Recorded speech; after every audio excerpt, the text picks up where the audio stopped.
Bismillahirrahmanirrahim. Assalamualaikum warahmatullahi wabarakatuh. Kita memasuki pertemuan yang kedua, masih materi yang sama, karena melanjutkan materi yang kemarin, yaitu tentang aku selalu dekat dengan Allah Subhanahu wa taala.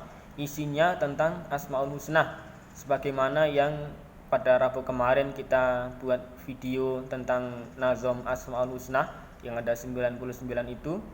Ada yang mengupload di Instagram, ada yang mengupload di Facebook, ada yang mengupload di WA Story, ada yang dikumpulkan via Japri.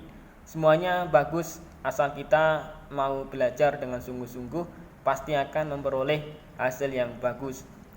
Kemudian untuk materi dari kemarin sampai hari ini sudah Bapak share di Google Classroom, di GCR. Silakan dibuka, dibaca, dipahami. Kalau misalnya ada materi ataupun teknis pembelajaran yang masih belum bisa dipahami, silakan ditanyakan, dicoret-coret di kolom komentar Google Classroom. Nanti kita bahas bersama-sama.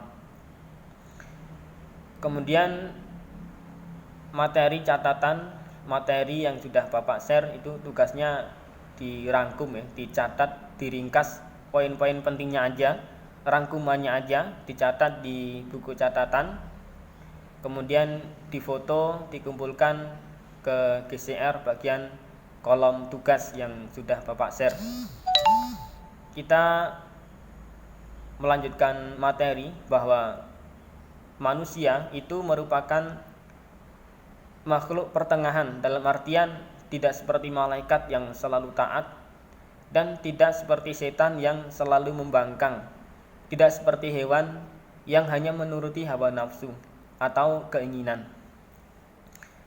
Manusia diciptakan memiliki akal, juga memiliki nafsu. Kalau malaikat itu diciptakan hanya memiliki akal tapi tidak memiliki nafsu, sehingga malaikat itu selalu taat kepada Allah, tidak memiliki pilihan untuk membangkang, tidak memiliki pilihan untuk tidak taat kepada Allah. Misalnya malaikat Jibril yang ditugaskan untuk menyampaikan wahyu, untuk menyebarkan rahmat kepada seluruh alam. Malaikat Jibril tidak pandang bulu bahwa dia orang yang jahat, dia orang yang baik, atau dia orang yang buruk kemudian tidak diberikan rahmat dari Allah. Tidak, siapapun yang Allah perintahkan pasti Jibril sampaikan. Siapapun yang memang mendapatkan jatah rahmat dari Allah, pasti malaikat Jibril menyampaikannya. Begitu juga dengan malaikat Israel misalnya. Malaikat Israel kan tugasnya mencabut nyawa. Kalau misalnya malaikat Israel itu memiliki nafsu, memiliki keinginan untuk ingkar atau untuk tidak taat kepada Allah, Allah Subhanahu wa taala belum memerintahkan untuk mencabut nyawa orang atau mencabut nyawa makhluk hidup, kemudian karena gara-gara malaikat Israel itu memiliki keinginan, ya kan, maka akan menyimpang dari yang Allah perintahkan. Misalnya siang-siang hari begini, ya kan, daripada duduk-duduk nganggur mendingan nyabutin nyawa. Itu akan merugikan semua makhluk. Semua makhluk yang seharusnya masih memiliki jatah kehidupan, gara-gara malaikat Israel yang mengikuti nafsunya kemudian asal nyabut aja, yang seharusnya masih hidup pada mati. Itu merugikan semua makhluk. Tapi malaikat Israel tidak memiliki nafsu, sehingga hanya melakukan apa yang Allah perintahkan dan tidak melakukan sesuatu yang memang bukan perintah dari Allah. Begitu juga dengan setan. Setan itu lawan kebaikannya, lawan kebalikannya dari malaikat. Setan selalu durhaka atau membangkang dari perintah Allah. Begitu juga dengan hewan. Hewan tidak memiliki akal.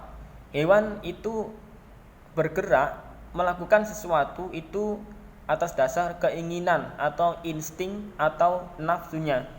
Hewan tidak memiliki tirai, tidak memiliki akal sehat. Dia hanya melakukan sesuatu untuk memenuhi keinginannya, untuk memenuhi kebutuhannya. Misalnya hewan lapar, dia akan makan. Hewan haus, dia akan minum. Dia tidak memiliki tirai untuk menahan misalnya hewan lapar kemudian nanti sore aja makannya. Tidak, ketika ada makanan di depannya, hewan tetap akan makan. Ketika ada air di depannya, hewan tetap akan minum. Beda dengan manusia.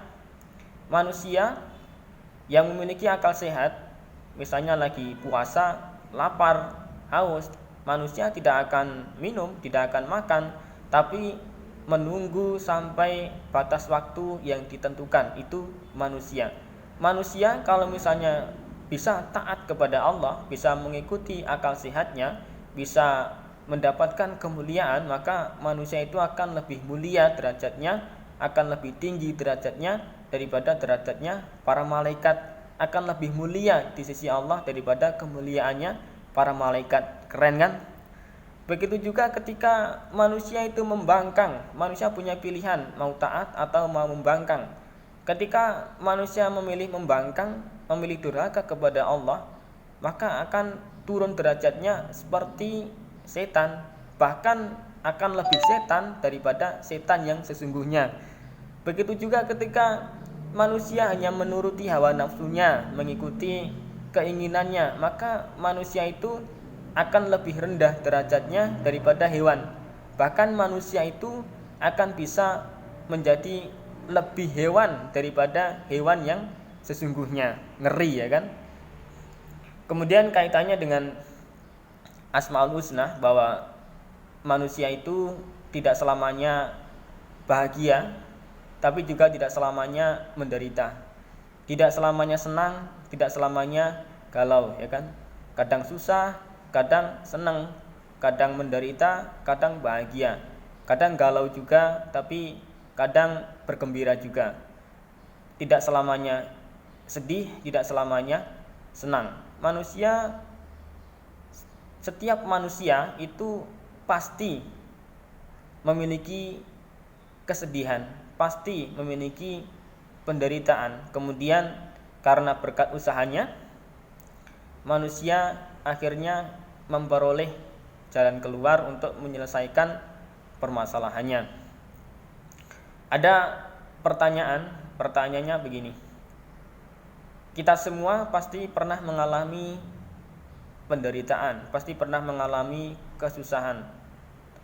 Ketika kita mengalami penderitaan, ketika kita mengalami kesusahan, itu bagaimana letak peran Allah, di mana letak peran Allah dalam masalah kita ini?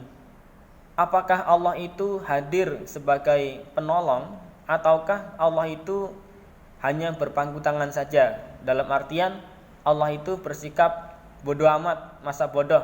Hambaku mau senang, hambaku mau susah, hambaku mau bergembira, atau hambaku mau menderita, Allah tidak urusan, tidak ada urusannya sama Allah. Allah berlepas tangan, tidak ikut campur gitu. Nah, pertanyaannya, apakah Allah saat kita mengalami penderitaan, ya kan, itu hadir sebagai penolong, ataukah Allah hanya bersikap masa bodoh, bersikap membiarkan saja? Seperti contohnya kasusnya, contoh kisah Nabi Ibrahim yang dibakar oleh Raja Namrud.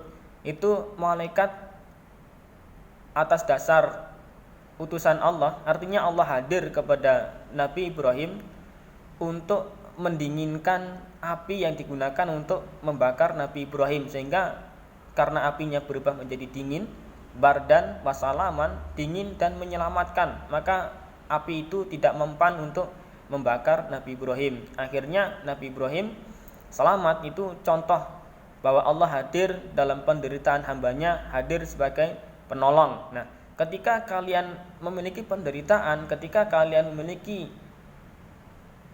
musibah, atau ketika kalian memiliki kesedihan, itu Allah hadir sebagai penolong, atau Allah hadir, atau Allah hanya berpangku tangan, bersikap bodoh amat? Coba ceritakan masalahnya apa. Kemudian kalau Allah hadir sebagai penolong, misalnya solusinya apa? Hadir sebagai penolong dalam bentuk apa? Kemudian kalau misalnya Allah hanya bersifat bodoh amat atau hanya berpangku tangan, berlepas tangan, itu nanti bagaimana? Tolong dijelaskan, dijawab di kolom tugas ya di Google Classroom yang nanti Bapak share. Begitu dan sekian pembelajaran pada pertemuan kali ini. Kita lanjutkan pada pertemuan berikutnya. Kurang lebihnya mohon maaf. Tetap semangat, jaga kesehatan, jaga keselamatan. Wassalamualaikum warahmatullahi wabarakatuh.